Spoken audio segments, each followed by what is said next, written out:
Hello everybody, the Lawn Gnome is here, and don't go calling them the undead. They prefer to be called the living impaired. Then you can mash. Then you can monster mash. The monster mash. And do my graveyard smash. Then you can mash. You'll catch on in a flash. Then you can mash. Then you can monster mash.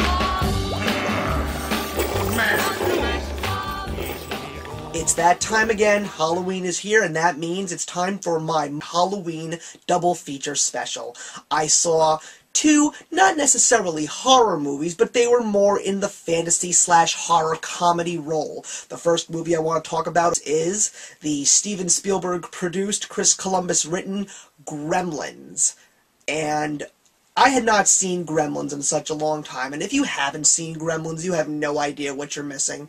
It's a really heartwarming, yet horrifically funny story about a boy named Billy who receives a little pet called a Mogwai, who he likes to call Gizmo, and if he wants to have this pet, there's great responsibilities, and he has to understand the three major rules. He hates bright lights, don't get him near water, and don't feed him after midnight. Of course, where would the movie be if we didn't see all three of those rules get broken? And of course, the most crucial rule about the feeding, we see that those furry, adorable creatures known as Mogwais turn into these creepy, mischief-making gremlins. It's definitely a cute movie, got a couple of spooky, surprising moments, but it definitely is a classic, creative, 80s horror comedy movie, and I truly was so happy to see it after all these years. So I am going to give Gremlins 3 out of 4. The next movie that I want to review revolves around one of my favorite directors and acting duos, Edgar Wright's first major movie, starring his two favorite guys, Simon Pegg and Nick Frost, in Shaun of the Dead. It is exactly what the box says. It's a love story with zombies.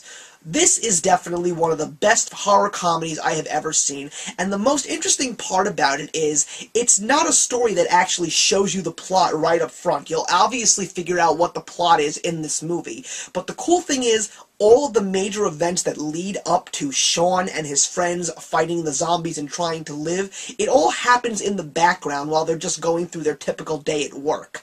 It's got some great hysterical moments. If you like British comedy, it's definitely up your alley. If you haven't really seen British comedy, you might not get it at first, but as the movie moves along, you'll definitely get a couple of chuckles out there, and it definitely is a movie that I think that you will enjoy very much, especially if you want to get yourselves together and watch a good horror/horror comedy. And I am going to also give Shaun of the Dead 3 out of 4. So that's it, guys. I hope that you all have a wonderful and safe Halloween. And the question that I want to leave with you today is, what is your favorite classic horror monster movie? And remember that actions speak louder than words.